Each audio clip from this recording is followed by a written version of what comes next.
What about now? Yes, now you can hear me. Okay, so let's come back to the start. I forgot to mute my audio input. Anyway, okay, yeah. So once again, I'm Victor Malcher, or Victor Malcher, whatever you want to call it.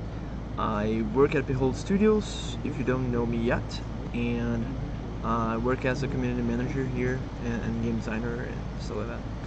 So yeah, a recap here on what I was telling to myself. Today I'm gonna bring something different. You can see that we have a different game scheme in the live stream today, and the idea here is that since we normally have live streams about outer space, that it's a game we're developing now. It updates our old games and stuff like that. I figured it would be interesting to bring some not only opinions but some facts about how is it to live as a game developer, how is it to work with it, and the struggles we face it weekly, daily, or whatever, and well, bring something different to the table just to make a change. The idea here is to experiment a lot, and that is one reason why it's so important that you people give feedback. Like if you're watching something that is not that interesting for you, you might say it and ask for a different kind of content. Maybe we can chat about it. If you're watching something that you really like, you can tell us as well, so we can make it more often. So that's the idea right now. So today's stream is about game dev life and community managing, because it's more of a thing that I've been doing for the last month, and not for the last month. I've been doing this for quite a long time, but it's what I'm more active now. So, well, yeah. First of all, if you would rather watch the live stream on Twitch, feel free to go there. Okay, I finally managed to put the link for Twitch on YouTube channel, so people that is casually passing by YouTube and find out that we are live can watch on Twitch as well if you'd rather. Basically, the advantages of Twitch is just that we have the chat there that gives feedback and stuff like that, and some chat commands that I'm improving. I'm finally using the correct software to stream. So now we have some automated animations and stuff like that on Twitch. That's cool. And I'm not sure if that works on YouTube as well. It should work, because I'm actually streaming to a website that is restreaming to both of them. So I think the animation should work on YouTube as well, but they won't trigger, because if you follow us on like if you subscribe on YouTube, it won't trigger the animation, because it doesn't get from that information from there. Anyway, I made out of it. Vidor Martin said, "Cool. That's really something that I would like to hear about. That's cool." So I think we are aligned here. Anyway, okay. So and today is gonna be more of a ask me anything thing as well. Okay. So if you have any questions about the general topics that I'm talking about today, you can ask them, like whatever you want. Oh, hey there, Victor. Oh my God, three Victors watching, participating in this live today. I'm gonna get confused. I'm gonna call you Red Link, okay, Victor? Because it's just lots of videos, Victors. Anyway, so glad that you're here. He was talking to me earlier saying that he wouldn't be able to come to the live stream, which would be extremely unfortunate because he's always been here helping us and, you know, making the live stream better. So, welcome. Okay, let's start by what is game development. That's kind of obvious. Okay, so well, video games are, you know, like softwares that we run in our computers for various reasons. They might be normally focused on entertainment, but not necessarily. And well, you possibly know what game is, especially if you're watching from Twitch. But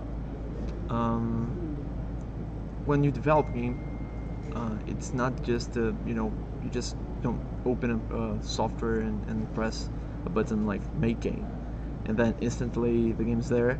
There are some templates and, you know, pre-made games into some engines that might give that idea that, you know, you just download something and it's your game, you've made it. But when you're actually trying to make a living out of it, like when you're trying to learn, get better into making games and sell your games, you know, and you know, distribute them in any way, it's a bit harder, like just a bit. So what do you do normally, right? Normally you'd have a team. Some people do develop games by themselves. It's not uncommon, honestly, but it is a bit rare to see cases of success or games that get widely known that were developed by one person alone.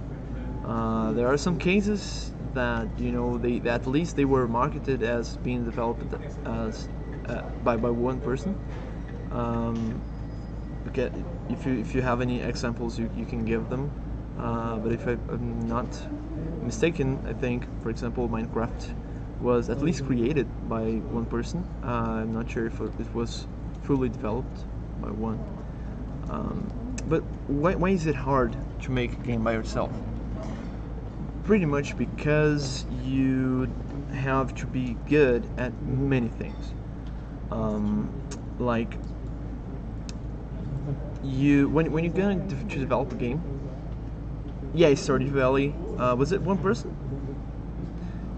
You know, respect people that develop a game by themselves. Okay, it's hard as hell. So probably this person gave up a lot of things in their lives just to, you know, deliver the game, or worked for many years. So it's quite an achievement. But why is it hard? Why do you need a team?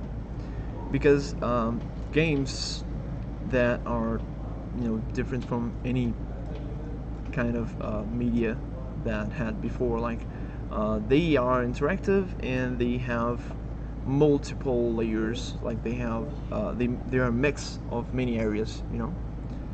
And when you have that mix that flows properly, like when you're able to get a good sound design, a good design in general, a good planning for the team, and producers, you know, that can make the team work better.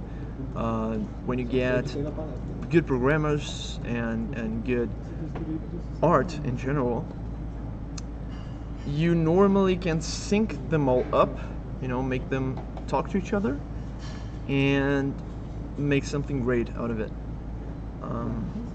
And, you know, I've just listed the most basic arts and jobs at the game industry. You can actually list way more than that, and it's hard. Now you can imagine why is it so hard to develop a game alone. So let's see what it's saying here. Minecraft was first created by one person, and but after that he created an indie team. Yeah, yeah. You can imagine that when people start playing a game and you start getting money, you get a team to cover for the extra work that you have to do, especially maintaining community, keeping the game updated and stuff like that. I do study design. Okay, but you're saying he studies design, and I'm kind of looking for a crew, just say so. That's the first thing I'm wanting right now, and it's pretty hard. Yes, it is. It is hard as well. So I'd say this is possibly the second biggest struggle in when you start, like when you just make your mind that you want to develop games. Because first of all, it's very hard to actually believe or to get in contact and get to know that you can live as a game developer. Because especially here in Brazil, it's not that common. We have many companies, we have many professionals that have like really great skill level, and they are great people and all. But even then, it's hard to even learn that you can develop games. Myself, for example, I only found out that I could develop games for a living when I got into the university, and it wasn't even on the first course I did. Okay, I had to. I entered the university. I gave up on the first course I entered because I wasn't feeling good in it. I wasn't feeling well. It was not for me. So I decided to change. When I was changing the course, some people told me that there were this like the small area of the course that was dedicated to game development, and that some people lived out of it, and I was kind of skeptical. I was, who would believe that normally? You just came out of the most like closed vision course on the university. I used to make mechanical engineering, so I had this like closed idea of like, oh, engineering, getting money, it's all that you need. Oh my god, all this stuff, and I simply couldn't believe. Like, it was more of a kids play for me. Like I thought it would be something more of a hobby for those people than actually a job. And when I got out of it, when I finally got in the design course, I met a teacher that he was the one responsible for this small niche area of game development inside the university, the design course specifically. And it was only then, like I was having classes with this teacher, and one day, one of the companies that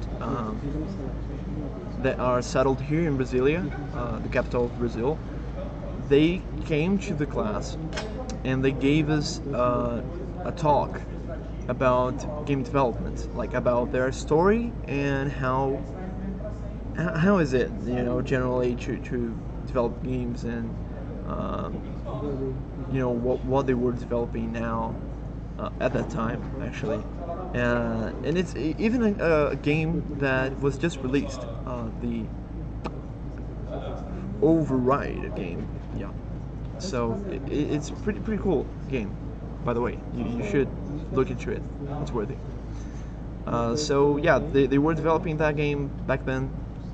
They talked about it at the talk, and at that moment I was like, oh my god, they're actually doing it. Okay, so it's not a hobby. Yeah, they have a place. They meet every day. They have meetings. work together. They develop things that are like awesome to look at. Like it was a mecha fight game, so I was completely blown away by it. I was just crazy, and I was like, okay, maybe I should give a try on it, especially because I was kind of doing um, I was trying to have the experience of designing products, which was the specialty I was signed in my course, and it was cool, but it wasn't that. It wasn't something that I love to do for the rest of my life. I think I would be happy with it, but it was not that sweet spot. Not that perfect for me. So I was open to try new things, and only then, okay, after all those things and all those random encounters happened, that I actually believed that I was able to study and work game development. So yeah, it took a while. Possibly if I hadn't changed my course, or if I had gotten a different course, or I don't know, it's hard to say. But there's a high chance that I would not be working with games if it wasn't for all those crazy random things happening. Okay, so this is how hard it is to get in the game development, like at least in the game development mindset, because you're not gonna work as a developer if you don't know it's possible. Okay, so yeah, there's this first step is this jump that it's kind of hard to deal with, but once you've gone through that, I think the second hardest moment is to actually build up a team, because if you are inside of a university or of a college or something that has a program for game developing, you have a higher chance of finding a team, because possibly the people that are around you making the same studying the same things, talking to the same teachers and stuff like that, they all want the same thing.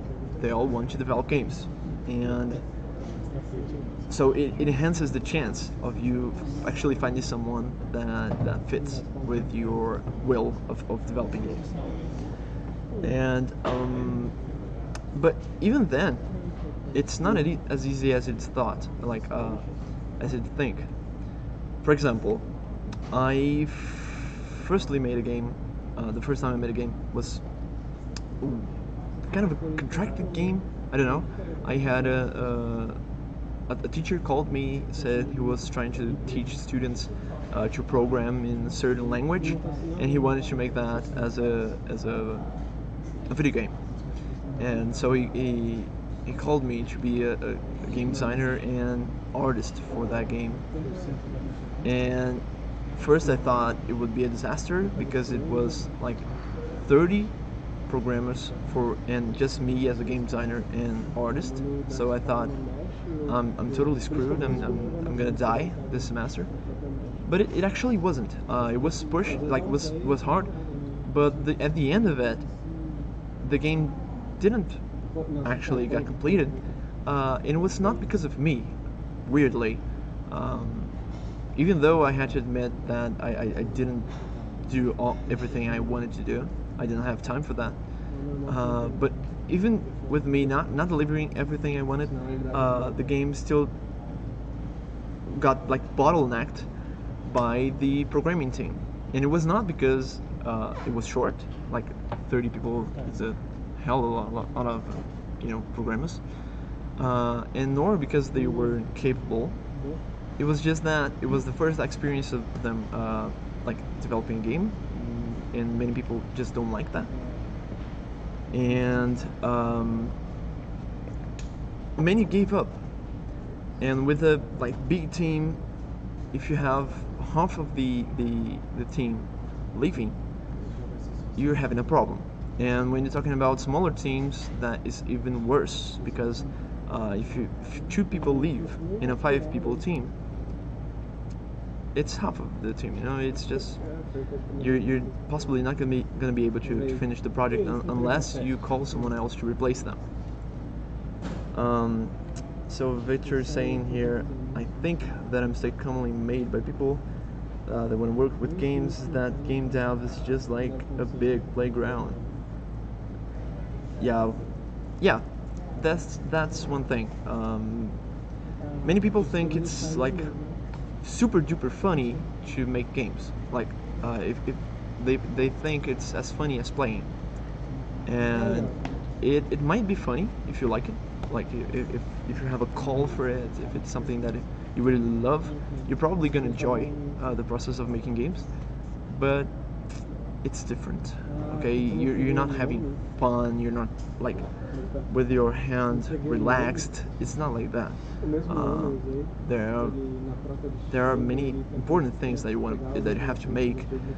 You'll constantly see yourself working with things that are not necessarily what you wanted to work with, but it's something that the team needs.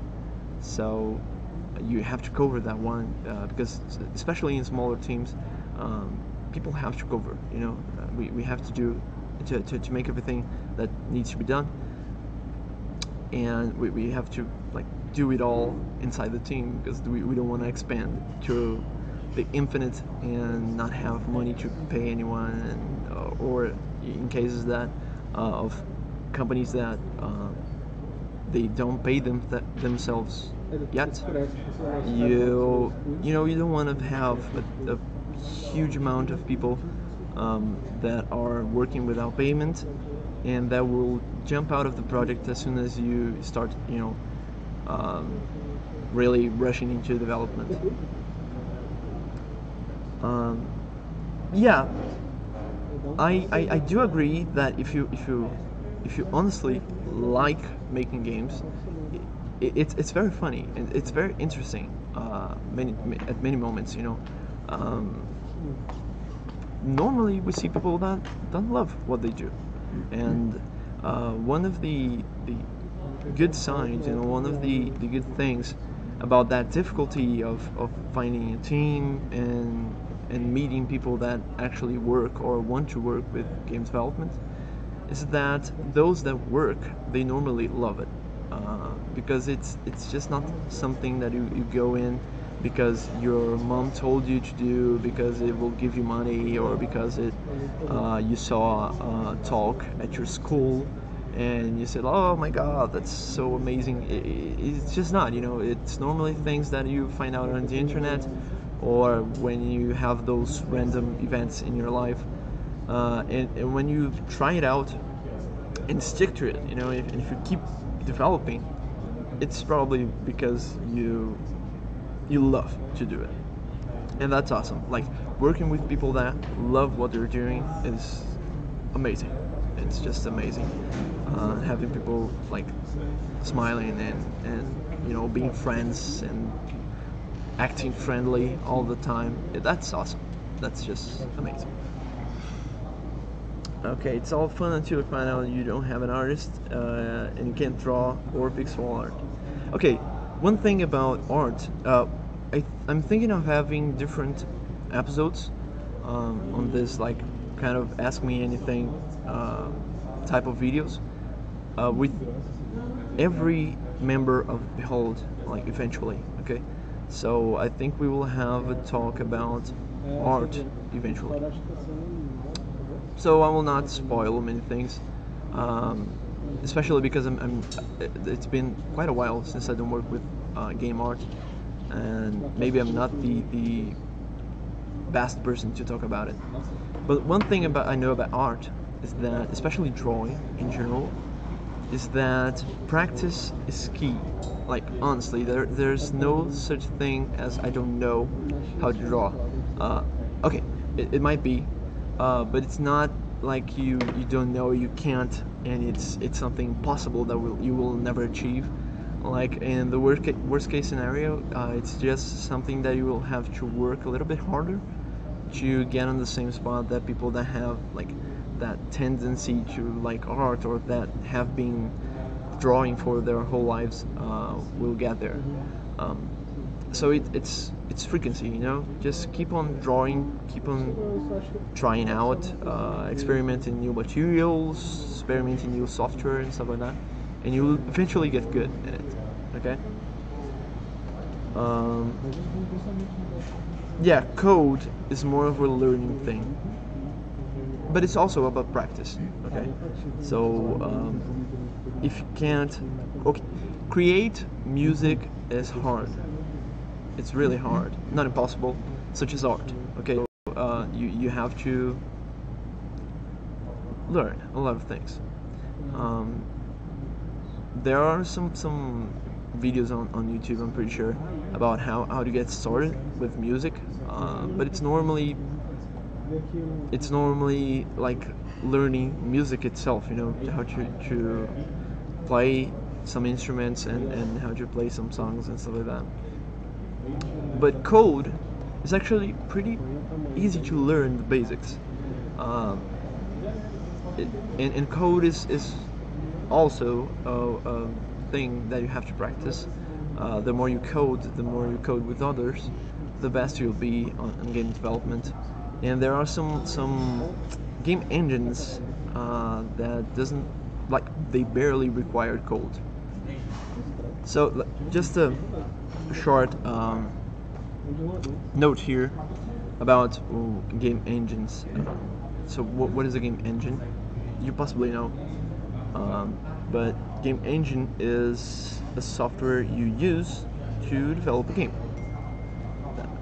Some companies they build their own engines, especially bigger ones, because sometimes they want to make something very specific in the game, and they find it faster to get all the structure and the engineering of the software to be handmade. But there are some engines that are free out there, easy to get. You don't even have to pirate them nor anything, because back in the past they were really expensive, so it was kind of a common thing that people would just pirate them, which is, I don't know, not gonna get into that matter. But anyway, now it's not needed anymore. Okay, so you have Unity, Unreal, CryEngine. I think they are all free some way. But they are not that friendly for beginners, because they have a lot of features. Okay, so it's kind of overwhelming, like Photoshop, for example. If you're not used to using it, you're gonna see like tons and tons of menus and tabs and all that kind of stuff, and so sometimes it can scare you, even though some of them have a very active community, which helps a lot. So you can pretty much find anything you search on, like, oh, I don't know how to do this on Unity, for example, and then you go there, search it, and you'll find it in Google easily, possibly. And there are smaller ones. There are, for example, Construct 2 and Game Maker, and there are even some that are even more simple, like Pico 8 and BT. So they vary in complexity, but they're pretty much all available for starting. You know, they're all good in some way. For example, Game Maker is interesting for those that can't code, because they have those visual codes in logics. You know, you just drag and drop some icons, and you kind of have a cycle running. And Pico 8 is good for those that know how to program. They know how to code, but they don't know how to make art, or they have difficulty in making like sounds, effects, and stuff like that. So Pico 8 has like a in-engine tool to make sprites in audio, so it helps a lot. Programs normally love it. Okay, let's see. You can code if you go after it and learn it. Yeah, so can you make art and draw. Okay, so don't tell that lie to yourself that you can't do it.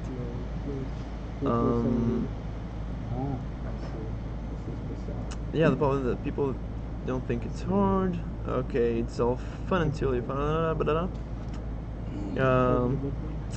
I did improvise with code and music, but didn't.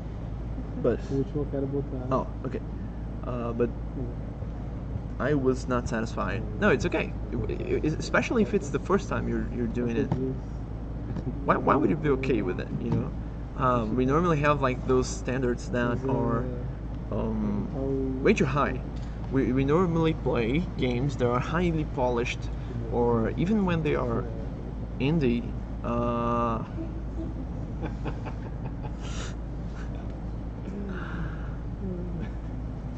Okay, yeah. Sal was spying on us and eating cheese bread. Yeah, I'm not sure if that's how you translate it, but anyway. So you... Where was I? Okay, so yeah, you have those high standards, those AAA-like audios and visuals, those highly polished indies. You just can't compare with that, you know. It's not that you can't reach there, but if you're making the game, or if you're making art or audio or coding for the first time, you're just not gonna, you know, deliver something extremely polished and marvelous and genius. You know, some people might have those weird skills that come from nowhere, but normally you build that up with time. You know, you get better with time. And for example, if you're working, if you want to work as a game designer, you don't actually have to be that great of a programmer, nor that great of an artist or of a musician. It helps if you're good at those things, but the most important thing is that you gotta know how they work. So having the basic knowledge of each area is gonna help you a lot. And if you're a programmer that wants to make something, but is struggling with art or music, focus on your programming, make the game as polished as possible, and try your best at art and music. You might get some free assets on the internet as well, and you'll eventually deliver something interesting. You don't have to be on the level of things that made by teams.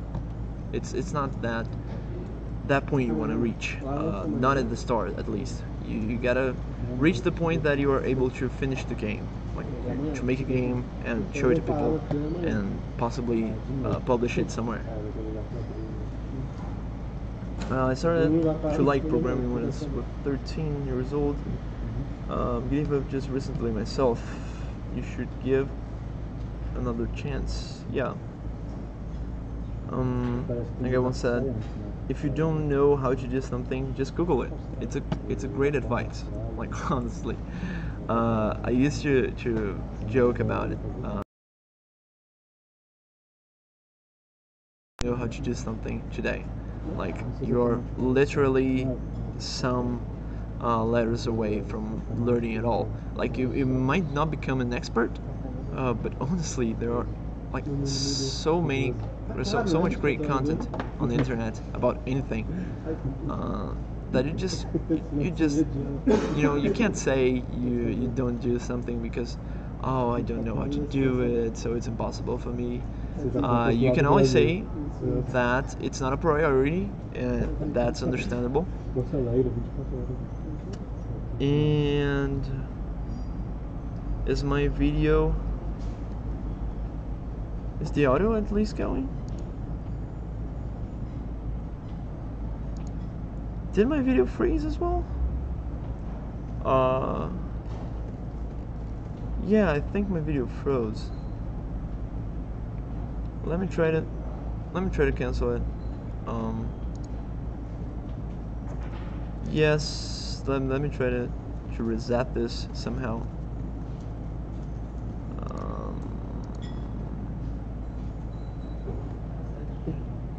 Why is it frozen? I have absolutely no idea.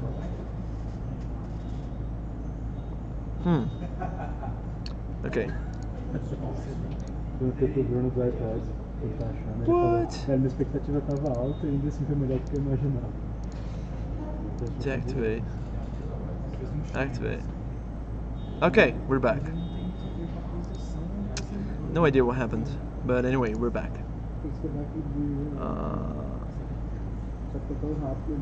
Because Disney, what? Kind of missed the point there. Oh right. Oh my god, no. Okay, now it's back, right? Are you getting it all? It's all okay. Okay, so right, now back to the track. Yeah, game development is hard, but anyway, tips on getting a team. Try a lot.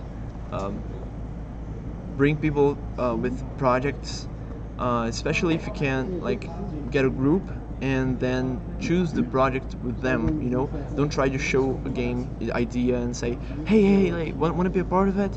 Who wants to help me do this? Like, people normally want to be a part of something, like not only help making someone's idea, you know, especially when you're starting.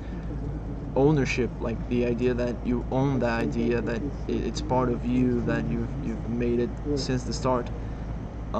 It's very important. Okay, so normally it's good to gather people, say, oh, okay, so want to work together, try out some game jams. There are especially important.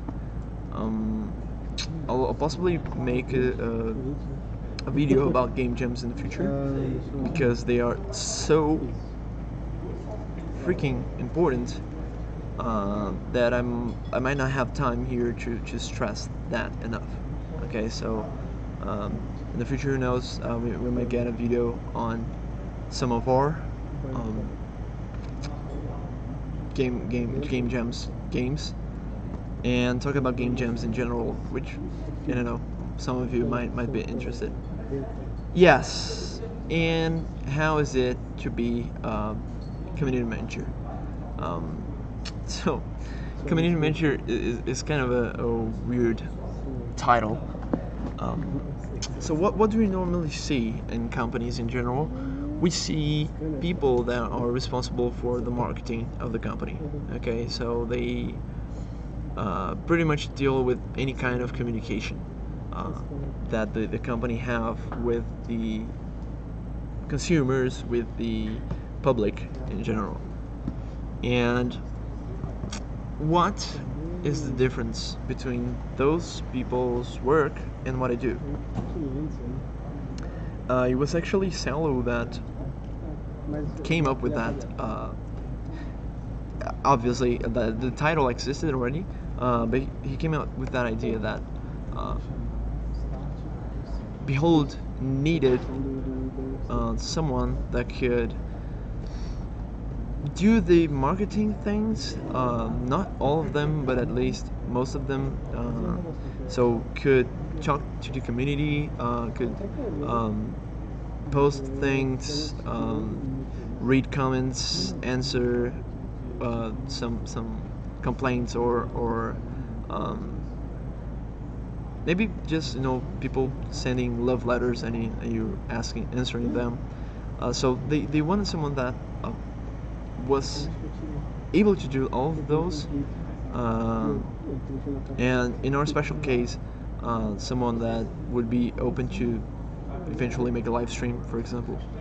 Um, and they want that plus someone that knew how it is to develop a game. Because if you get someone from like 100% marketing on your team, there's a chance. I'm not sure if it's that high, but some people have bad experiences because of that. There's a chance that you might get someone that has absolutely no idea of what it is like to make a game. Okay, so the people that are used to different workflows and different update frequencies in their products. For example, startups and stuff like that, they update their product all the time. And it's like every day is an update there. Um, so, and it kind of when you don't know how to develop a game, you kind of are far away. You know, you end up far from the development team. So it's pretty hard to talk about a game or a product that you like have absolutely no idea of what it is or how it works, especially when people that are playing, you know, the our consumers, like the player base, our community in general, they play games. You know, like it's not something that you buy and you leave it there on your room, and it's all good. And if it's not broken, it's okay. It's something that you interact a lot. It has bugs. It has design issues. It has balancing issues. Um, People, especially when you want to make kind of an open development, you know, when you want to share what you're doing at that moment and the new things the game has now, like you kind of have to know how it works. You know, how are people doing that? Why? The reasons why we chose to do something instead of other thing. So, and there comes the community manager. So the idea here is like to be, as the name says, a manager of the community related things, which includes social media and all that kind of stuff. Even though I'm not 100%, I'm not 100% involved in all those things. Like I have a little foot in there, but not everything's in my charge. But you know, I kind of deal with all of them in some way. Um, I have a like a bit of a priority set up for the community server. So, you know, it's very hard to keep the communication flowing between players and the dev team. If the only thing you have to do, for example, this week I have to implement this system, like you have that delivery, you know, you have to deliver that, and the team is counting on you, and you have to prioritize the development of the game, mainly because we want to make good games, right? So it's kind of weird to have a community around a game that's bad. We don't want that. Like we love making games, we want to make good games. So it's good to have someone that's focused on being open to the community, you know, taking feedback, on delegating and directing bug reports to the right people, and that can answer some of the questions, or at least call the person that is responsible for the area to answer. And well, that's pretty much it. So it's kind of a mix of communication and marketing with game developer in general. And in my case, that I work with game design as well. So it's interesting, in my opinion at least, to have that bridge between all the areas, because it's even easier for me to talk about them. You know, I have a little bit of property to talk about coding, to talk about audio, to talk about art, because I know how the workflow is. I know how it is to work with it, at least in some lower level. So it's easier to understand, even before asking the person that is involved in that part specifically, how to, well, how it rolls and what is up with it with that part. Let's see. So you've tried some gyms. That's cool. That's the way to go. Um, Two of the teams that I've worked with were resultant of game jams. Like I had game jam, I met that team that worked super well on game jams, and we found out it would be nice to keep making game jams together and eventually polishing a bit up the games that we made after the jam. And then I had something to show to people. I had something to take to events and show and get feedback and learn more with it. So it's pretty cool. Game jams are awesome. I've noticed this kind of Brazilian studios don't have a lot of contact with their public. Behold is the first one that I know. Yeah, like I'd say that indie studios in general, they have a hard time keeping in contact. But in Brazil especially, because in the United States people already know how important it is to keep in contact with the people that play your games. It seems kind of obvious, but it's not that obvious. Like once you're rattled and involved in a bunch of products, and you don't have time for all of them, you barely have time to finish your game, it's very, very, very hard to remember that you have to give attention to people that love your work. It's just unbalanced. It's not cool if you forget about the people that are actually sharing your art and living it. So it's not something that people do because they don't like, or because they are grumpy, and because I don't know, they just hate life. It's not like that. It's just that it's really hard to focus on that in the middle of the development, and that's why we have a community manager here, because I'm the one that even though it's is involved with many things in the project, my focus is you people. Okay, so I'm here to be close to you, basically, and answer your questions and share as much as I can about what we do and our projects. Okay, yeah, and Victor Nerd helps me up with Discord, because even though it is my main focus, not Discord itself, right? The communication and community management. Our Discord server is growing, and it got to a point that it was really hard to answer everyone and to be updated to everything that's happening. And sometimes I miss one or two messages that were important. So Victor is helping me up. Red Link, right, is helping me up with that. So if I'm not there to cover a certain problem, he's gonna be possibly helping me up there. Okay, and thanks for that once again, Victor. You're great. Okay, and what do I do generally?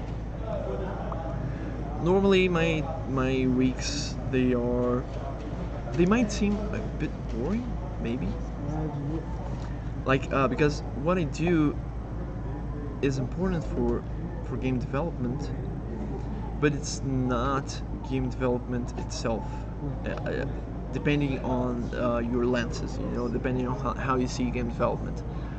Some people today say that building a community is like pretty much the most important thing you can do in game development. Like games is second.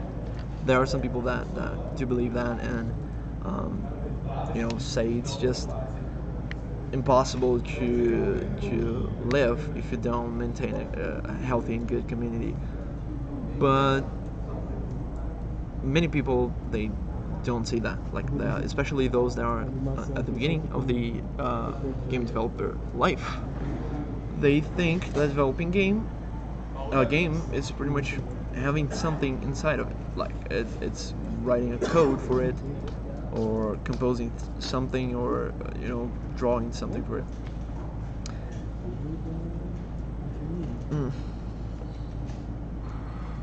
And while they are right in some ways, like that is game development, if you don't think about the things that a community manager do, for example, if you don't think about reaching out for the people that will play your game, if you're not open to get the feedback from the players, and if you're not like really into answering people, you just you'll struggle. You'll struggle to get your game out there. And it kind of like we need we as game developers, we need the help and the feedback. We need to know what people think of our games. We need to know how to make them better, because once you release a game, it's very costly to change things in it, especially because most things, they are designed around others. Oh, thank you, Portly Atomic, for the follow. Welcome to our lovely community weekly live stream, which might get more frequent, but that's a thing for later. Anyway, so yeah, so it's pretty hard to release a game if you don't have a community already, and if you don't have the trust of people, and not in a bad way. Like it's totally wrong to mislead someone, or to kind of fake your relations with people, like oh, okay, I'm a cool person, and then on the back you're like hating it, and you don't actually get any feedback, and you ignore everything people say. Like that's not the way to go, I'd say. It's my opinion, but I do believe that you have to be human. We're all in it. We're all in the same boat.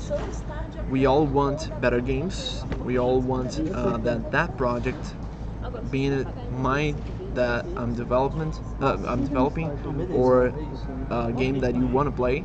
We all want that game to be better. Okay, so there's absolutely no reason for us not to be friends. Not to have conversations, not to change ideas and be better persons in general. Okay, so that's my view, at least. Okay, so many people, many game developers don't have a very strong presence in community managing, but we're glad that we have it. I'm glad that I have it, at least, obviously, because that's my work, that's my job. But as I see, it's good to have some people with that kind of responsibility and focus in what we're doing. Okay, so, and the guy that makes Hardbound too. Yeah, but there are some people that do have a very strong presence, even though they might not have a big company, like they're not a big team, but they figured out that it would be important to build up a community, and that's awesome. I hope more people, especially in Brazil, realize that that's important, to build up a community and to be close to them and to be good to them, and so that we have more successful games from Brazil in the future and from all around the world, obviously. Oh, looks like a very interesting topic. Thanks for that, Portly Atomic. We've been talking here for quite a while.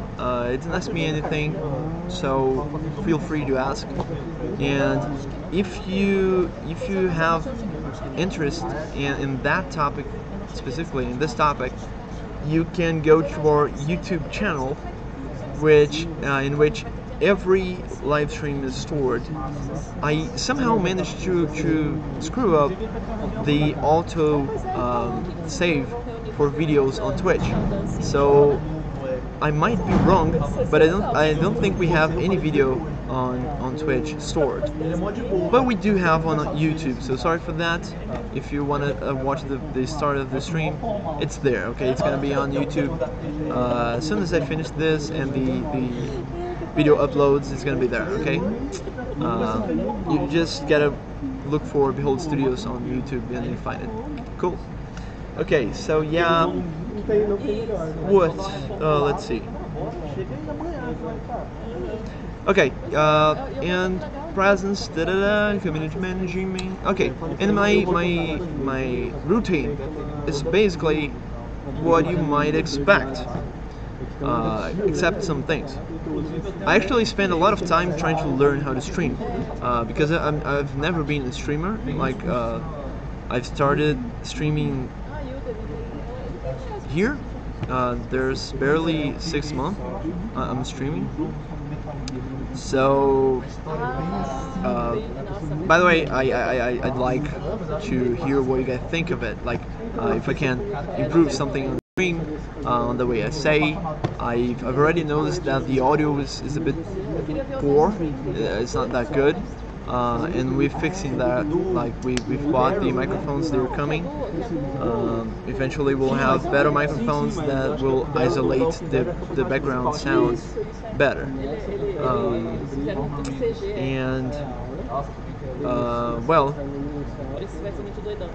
I know we have a weird setup here with people going in the back and talking and all that kind of stuff.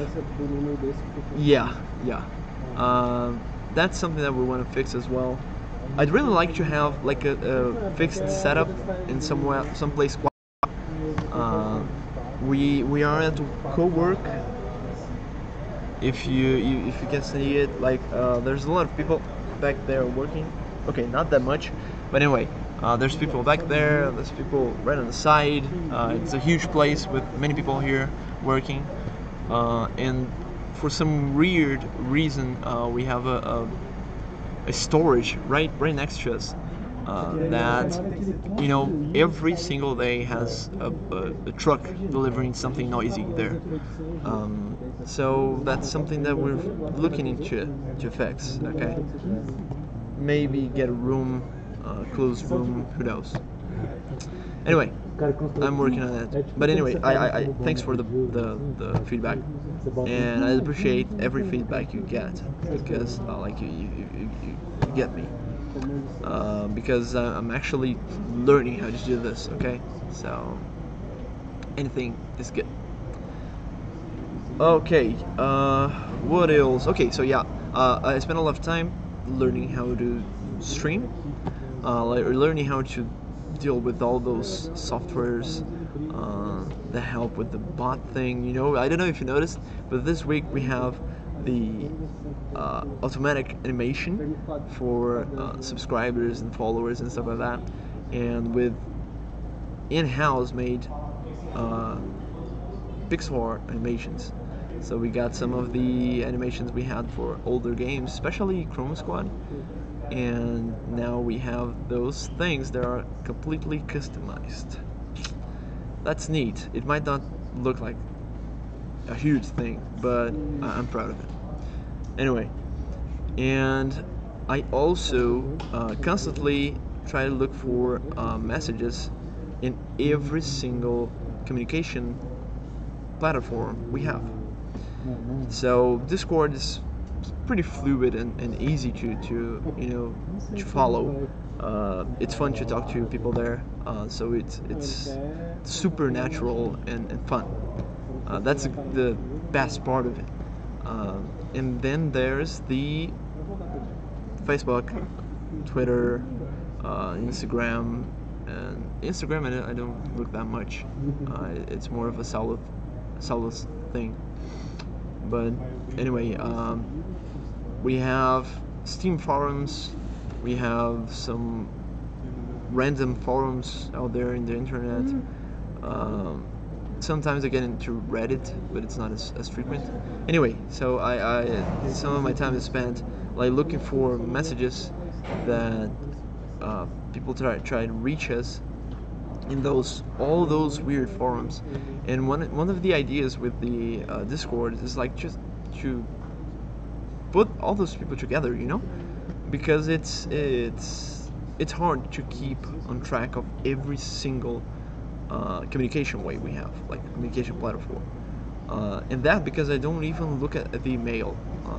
If I if I had access to the email, I'd possibly not be able to do everything I need to do in a week.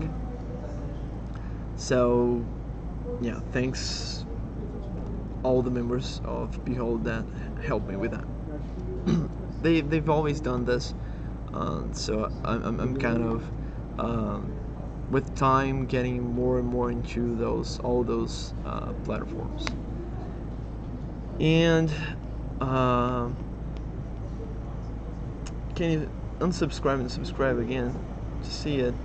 It doesn't work like that. Yeah, I don't think it does. Oh, but the link for Twitch is down there. If you want to, like, just literally enter our Twitch stream and just subscribe only to see the animation. I think it's worthy. And it's a different animation for each kind of automatic message. So if we for some reason get actual subscribers or donations or stuff like that, I don't even know how that works properly, but we're gonna have a different animation rolling, which is cool. Yeah, so well, and apart from that, and like not considering all the time I spent with game design, these latest days I've been working less with game design because now we rearranged the team in a way that the works flows better and that I have more time for the community. That it's been a very demanding job, a good but demanding one. So we figured it would be important to relieve me from some of the others responsibilities, But apart from that, I do spend a lot of time learning new things. We have some weird insects in here. Okay. I do spend a lot of time trying to learn new things. Like, for example, we have this website which is extremely outdated, not only in content, but it is outdated like stylishly. The design of it is outdated, and we are, I'm trying to learn how to work with website design to make it better. I'm also I don't know, learning things about not only streaming but the platforms in general, how to grow up a streaming community, how to grow up a community. I'm always studying all those kind of things. I think study is an important part for every single type of job like you have in life. If you're working on something that you don't need to study, or that you don't want to study it, you're possibly working on the wrong thing. Because the world changes so fast. Everything, like every day you have something new, and now we have, we just have to be studying all the time, which is great. It means that we are gonna have something new to do every day and something new to learn, and learning is good. Especially learning is good when you're learning or studying something that you like. Studying things that you don't like, it's not always fun or interesting. For solo dev, would you recommend pursuing interaction in all these forums? Seems like anything beyond Discord and Twitch really spreads my time thin. Yeah. Yes, I would recommend you to do as best as you can to keep at least one way of strong communication. Like one good way of communicating with your community, and that might be Discord. I love Discord. I think it's a great tool. Uh, if you have a community, for example, if your game is focused on something that's very niche, and maybe there's a community on Facebook about that, so it might be a good idea to go there and talk to them. Maybe build your community there. Some people build communities on Reddit because most of the players are there. So I'd recommend to find the one place that you think it's more efficient of building community, like where the community is and where you think it's easy to keep it and maintain it and grow it, and focus on it, because you can't like simply forget about the community and the community building, but if you actually try to cover all of the things I'm saying, you're gonna spend a lot of time. As I'm saying, it's my day-to-day job. I work 8 hours a day, 5 days a week, and many of the things I've told you are still covered by other people on the team. So it's very overwhelming if you're doing it by yourself, and if you like want to reach everyone in every platform as a solo dev, you're not gonna develop a game. So the main focus should be having a good game. Building a community is the focus when possible. Okay, so that's it. Studying is the primary reason why I don't stream every day, and no one wants to watch me read research papers for hours on end. Yeah. There's one thing that, like, many things are fun to watch other people doing. Studying might not be that much. I don't know, but who knows, right?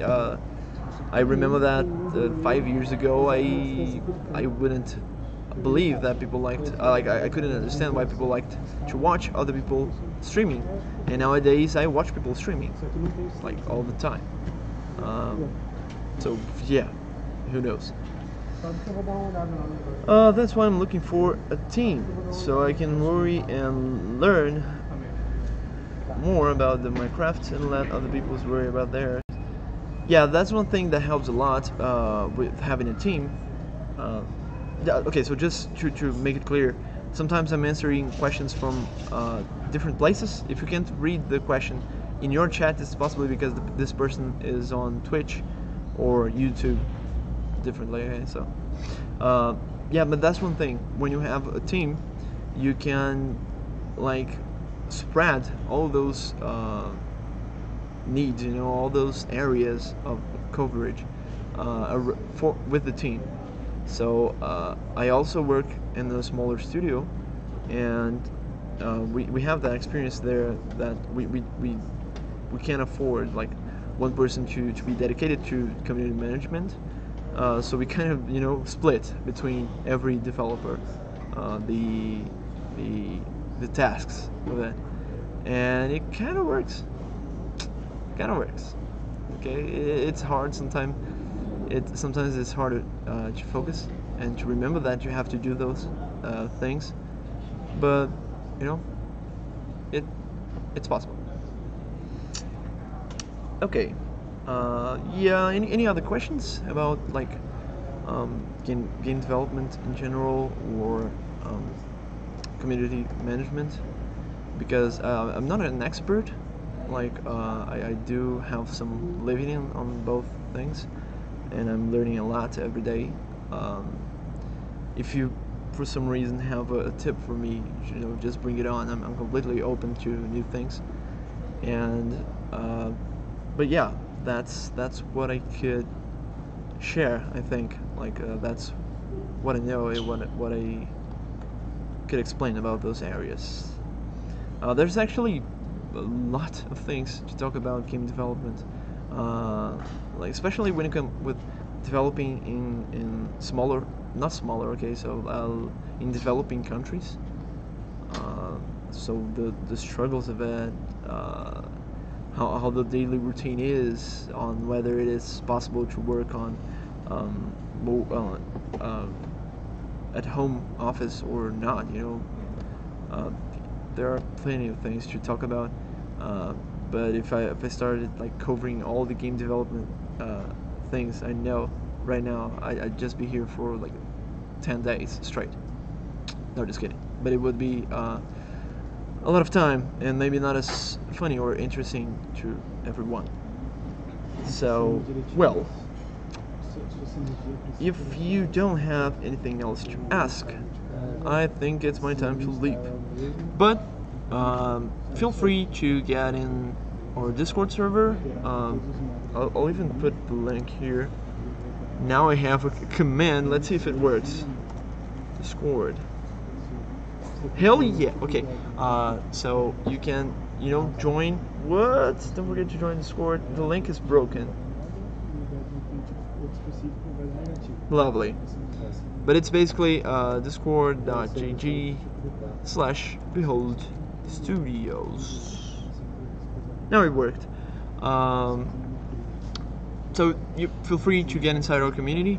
We are like a bunch of lovely people that just like to talk, chat, talk about games. Some people run into game testing tutorial, and we chat about different subjects. So if you have any questions, like might be for me or for any other member of Behold, you can call us. You can just tag us there. I'm Victor M there. So you can just tag me and ask me anything there. Okay, if a question comes. And well, see you later. I hope to see you all on the community server, and thanks for coming. It was pretty cool. Live to make. Okay, see you there. Until next, and bye.